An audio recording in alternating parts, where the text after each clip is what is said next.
Hello everybody. This video deals with the REBA and Rula ergonomic assessment tools. This video was originally from our ergonomics class at Northeastern State University in Tahlequah, Oklahoma.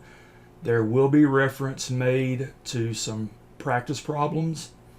Just ignore that, it's at the very end.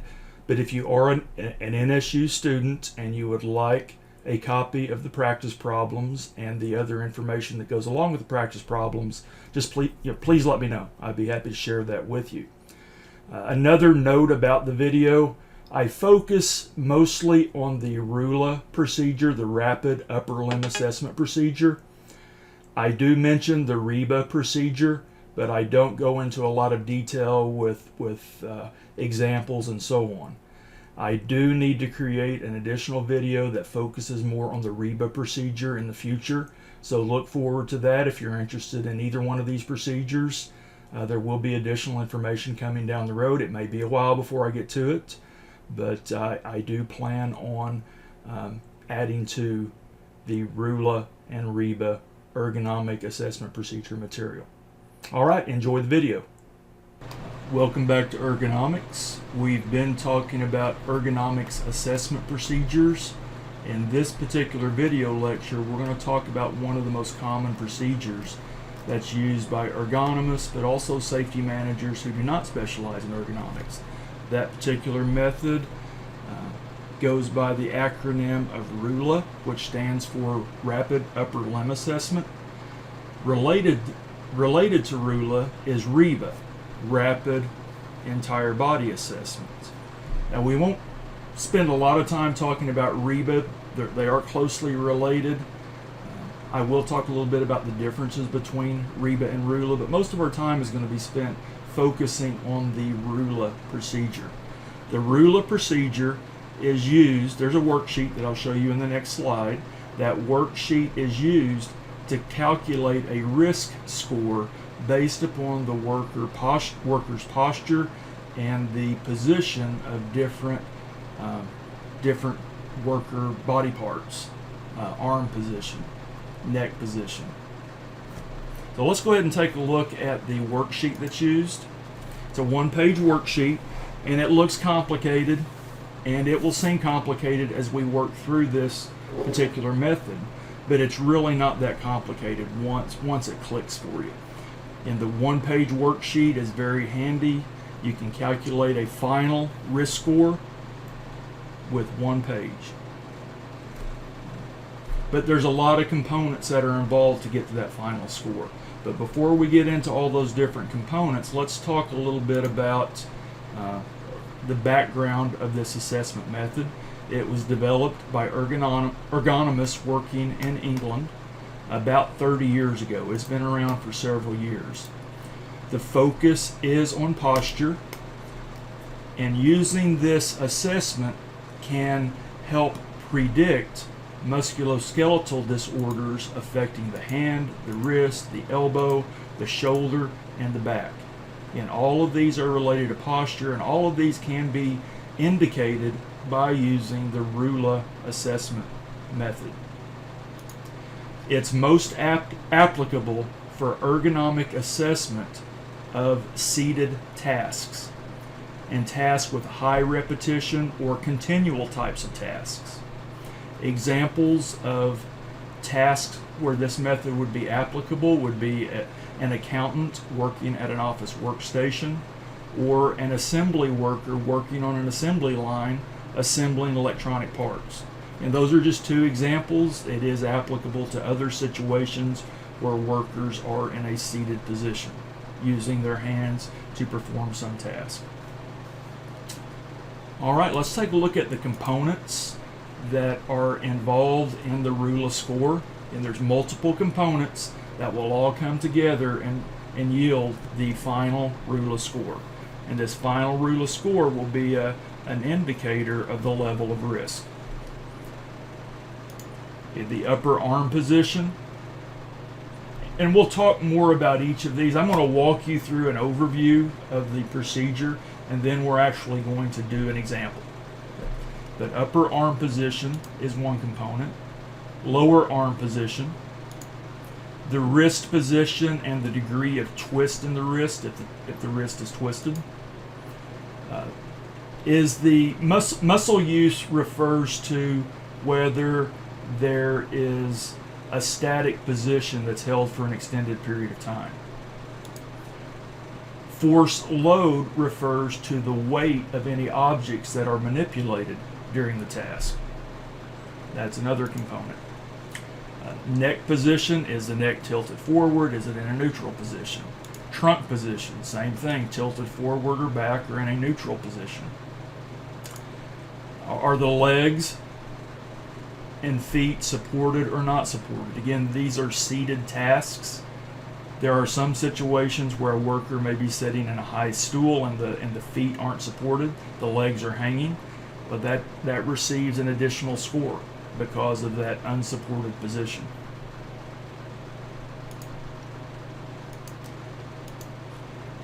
The individual components that we just talked about are combined into composite scores that are derived from tables. And really there are preliminary composite scores, and then there are intermediate composite scores that are used to find the final score. The first composite score we want to talk about is the preliminary composite score for the arm and wrist analysis. It's called a posture score. It's a posture score that applies just to the arm and wrist positions and how the arm and wrist position is being used. We have another preliminary composite score based upon the neck, trunk, and leg positions.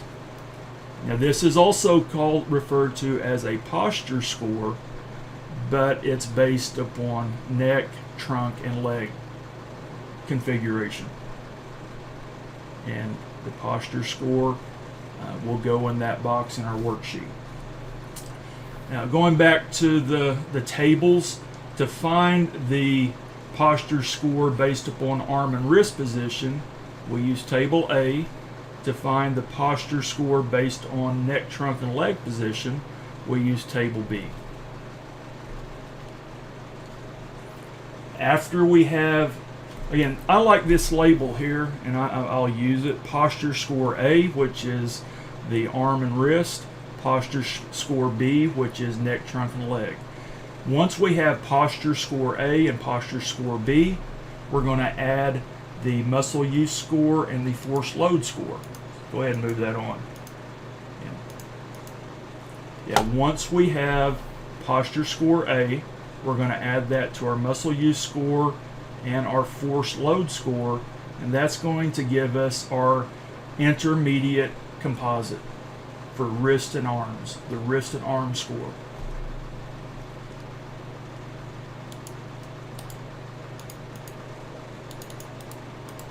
I don't know why this thing does it, but sometimes, there we go. Sorry for the technical difficulty. Sometimes my writing tablet and my mouse don't want to cooperate.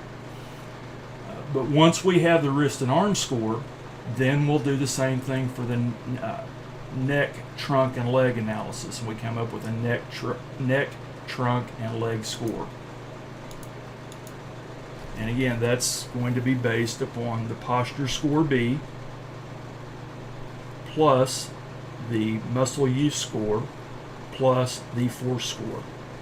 And we're going to end up with the neck, trunk, and leg score. Now once we have the neck, trunk, and leg score and the wrist and arm score, then we'll use table C to find the final score. And that's what we have on this slide here. Wrist and arm score, neck, trunk, and leg score, table C will allow us to come up with our final score. Then once we have our final score, we'll use this chart that's on the worksheet that tells us how to use that score. You know, do we need to take action? Is it an acceptable posture? Is it a horrendous posture? Based upon this final score. All right, let's do one. And hopefully, if you're still fuzzy on what we're doing, hopefully it'll become a little more clear. Again, you may still be fuzzy after we do this example. But one cool thing about videos, you can go back and watch it multiple times. You can also email me, call me, text me if you have any problems understanding this procedure. But the worker we're going to analyze, or the task we're going to analyze, is illustrated in the picture to the left. We have a worker that's assembling electronic components. She is seated in a high stool with her feet supported. Now that will be important when we get over to the neck, trunk, and leg analysis. But the first thing we want to do, based upon this picture, again, in the real world, you're probably not going to be using pictures, you're going to be using videos, or you might be doing it live. I think using video analysis is the best. You videotape the worker performing the task, videotape from different angles, and once you have that data, then you could use the REBA method to assess the risk. But we're just going to use a photo here. And the first thing we want to do is come up with a score for her upper arm position.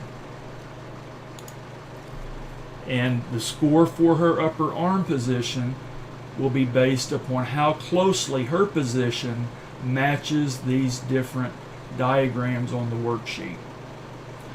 Her upper arm position, again, that's elbow or shoulder to elbow is what we're talking about.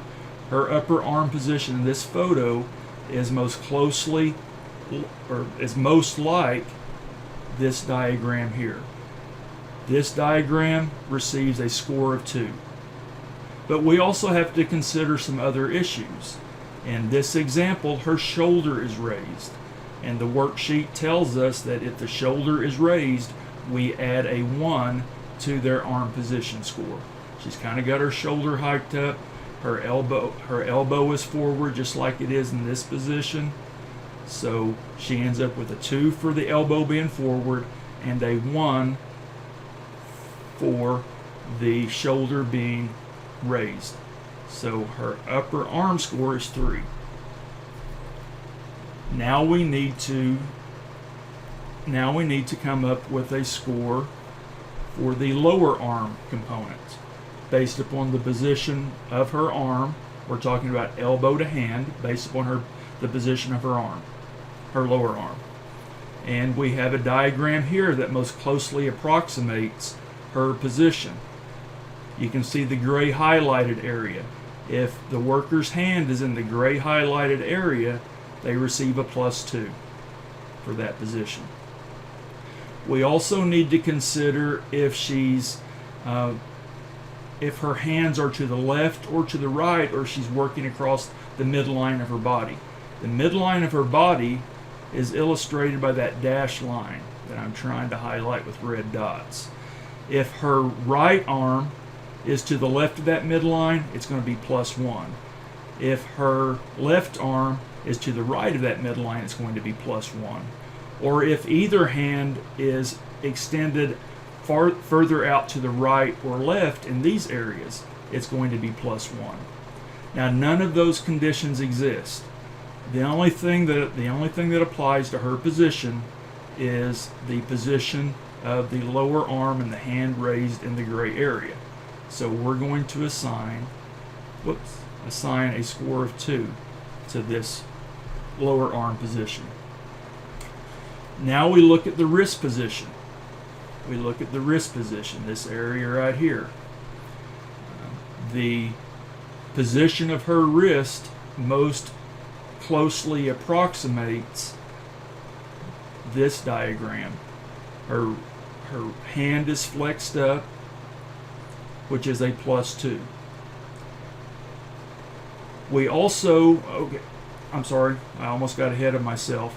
The wrist is not bent from the midline, so we don't need to add 1. If the wrist were bent to the left or to the right, we would need to add 1 to the score of 2. This is not applicable in this situation, so our wrist score is 2.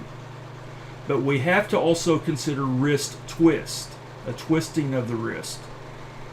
She does have a slight twist in the wrist. It's moderate. It's not extended nearing it's not near the end of her range of motion. So it's moderate, but it does require us to add 1 based upon the amount of wrist twist. All right, working down this list here, we can also go ahead and do step 6, add the muscle use score. That's based upon if the posture is mainly static, if it's held for more than 10 minutes without breaks, or if the action is repeated 4 times per minute. Assembly line workers suffer from both conditions. They tend to be static postures and they tend to have high repetition. So for muscle use score, based upon the static position and or repetition, we're going to assign a score of 1. Force or load, based upon the amount of weight associated with the objects being manipulated. If the load is less than 4 pounds, the score is 0. This would be less than 4 pounds. So we'll go ahead and put a 0 in there. Right, now let's go over and look at the neck, trunk, and leg components. Okay, her neck is slightly forward. It's closest to this particular diagram. And look at the position of their chin relative to their sternum. That's going to be an indicator of the neck position if you're doing an analysis like this. The diagram closest to her position would be this one, and we need to assign a +3 for that position. We also need to consider twist or side bending. She's not twisting her neck, there's no side bending, so that's not applicable. Her neck score is 3. Her trunk position. Her trunk position, she's got a slight forward lean to the trunk, so that's going to be a 2. Her trunk is not twisted and her trunk is not bending from side to side, so these aren't applicable. If her trunk was twisted, if she was twisted at the waist, we would add 1 to the angle of her trunk. If she was bending to the side, we would add 1 to the angle of her trunk. So, but that's, again, those aren't applicable, so our trunk score is 2. Now we move on to step 11, the leg component. I've already said that her legs were supported. If legs and feet are supported, that's a +1. Okay. We can go ahead and go down to step 13. Her muscle score is going to be muscle use score based upon static position and or repetition. It's going to be the same as it was for the arm and wrist analysis. So that's going to be a 1. The force load score is going to be the same also as we had over here. So that's going to be a 0. All right, we've got the basic components for all the different body positions. Now we need to start combining these into the preliminary composite scores. The posture score first. Now notice on this slide I went ahead and plugged in the numbers I wrote in over here. They're actually typed into the boxes, to the appropriate boxes here. What we're working on now at this stage is posture score A. Posture score A, we use table A to find that, and it's based upon upper arm position, lower arm score, the wrist score, and the wrist twist. Upper arm scores are in the blue column, so we go down to column 3 or row 3 in the upper arm column. Then we go to the lower arm score. See, the upper arm position 3 is divided into 3 categories, or subdivided into 3 categories, and the category we choose here is based upon lower arm score, which is in the pink. That's 2. That gives us the row. That gives us the correct row where we want to be for determining this composite score. Now we look at the wrist score. Wrist score ranges from 1 to 4. Our wrist score is 2, so that tells us the column we need to be in. Then wrist twist is 1. It's going to be either 1 or 2. It's 1. That tells us the exact column we need to be in to find this score. Where the row intersects and the column intersects, that is our posture score A, and it's 4.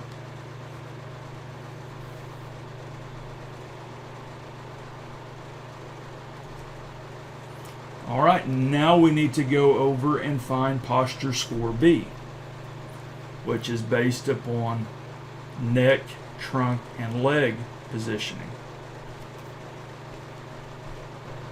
All right, we have posture score A. Now we need to find posture score B over here. And posture score B is going to be based on the neck score, the trunk score, and the leg score, and table B. Okay, the neck score is 3. That tells us which row we need to be in within the table. Again, neck score can range from 1 to 6. Ours is 3. Then we look at trunk score in the blue. I like the way everything's color-coded in this form. Neck score tells us what column we need to be in. Trunk score is blue. Then we got blue rows here. That tells us what column we're going to find. And a 2 is right here. And then in yellow we have the leg score. And the leg score can be either 1 or 2. Our leg score is 1. So that tells us the specific column we need to be in. And where this column and this row intersect, that's going to be our posture score B. And it is 3. Okay, now that we have posture score A and posture score B, we can calculate the wrist and arm score, this intermediate composite, and then the other intermediate composite, the neck, trunk, and leg score. And these will be used to find the final score. Right, to find the wrist and arm score, all we do is add up posture score A plus the muscle use score plus the force and load score. That's going to be, that's going to be 5 if I can get, 5. Then for the neck, trunk, and leg score, we're going to add up these 3 boxes. 3 plus 1 plus 0 is 4. Now that we have the wrist and arm score and the neck, trunk, and leg score, we can use table C to find the final score. Again, everything's color coded. We have the pink up here for the neck, trunk, and leg score, and the purple for the wrist and arm score. The wrist and arm score is 5. That tells us what row we need to be in the table. Our neck, trunk, and leg score is 4. That tells us what column we need to be in. And where those intersect, that's our final score. And our final score for this worker performing this task is 5. But what does this mean? We have the guidance chart just above the final score that tells us that 5 or 6 requires further investigation and needs to be changed soon. Changes need to be made. At this level, with the final score of 5, we can think of that as a moderate ergonomic risk, and there are likely to be work-related musculoskeletal disorders if change is not made. Change is needed. Then it would be up to the safety manager, the safety professional, or the ergonomist to determine what changes would be needed. The goal in making these changes from the standpoint of the Rula worksheet is we want to lower the Rula score. We want to be down in the 1 or 2 range with our Rula score. Now, if you do an internet search, you're going to find online calculators and spreadsheets that exist to help you calculate the Rula, but they're really not necessary because the math is so easy. You still have to determine what score goes into what components. All the spreadsheet and the calculator does for you is add up. I mean, these are simple additions. They're not even, they're single digit numbers. And the most, you're adding 3 single digit numbers. That's the most difficult math. And that's the only thing the calculator or the spreadsheet does for you. Again, really not necessary. All right, so that's Rula, Rapid Upper Limb Assessment. Hopefully you have a pretty good understanding of that method. If not, please let me know. I want to spend just a few minutes now talking about the method that's related to Rula, which is REBA, Rapid Entire Body Assessment. It's pretty much the same, but it's designed for workers in a standing position, and the leg scores are different. There's an activity score component that's added, and there's also a grip or a coupling score component that's added. The procedure is basically the same. You've got multiple components that you're scoring. Those components are then used to calculate a preliminary composite, then intermediate composites, and eventually you get to the final score. And based upon the final score, we have a better understanding of the level of risk associated with the task. Right, let me know if you have additional questions about REBA. Now, we are going to work a little bit more on Rula. There is an assignment on Blackboard that I would like for you to complete. It's worth 25 points. Go to Assignments, Problems, and you will find the information you need.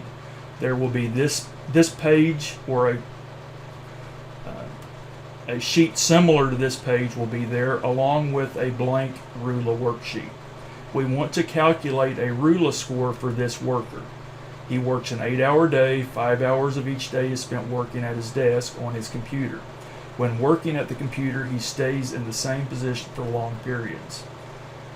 Not a good position to be in, not a task that's really a safe task from an ergonomic standpoint. Again, I want you to use the Rula worksheet and calculate a risk score for him. Once you fill out your worksheet with the final score, you will submit that to me through Blackboard. There are more instructions on Blackboard once you go to Assignments and Problems. It's worth 25 points. The recommended due date for this assignment is September 28th. If you have any questions, let me know. And we are done with Rula and REBA. So have a good day.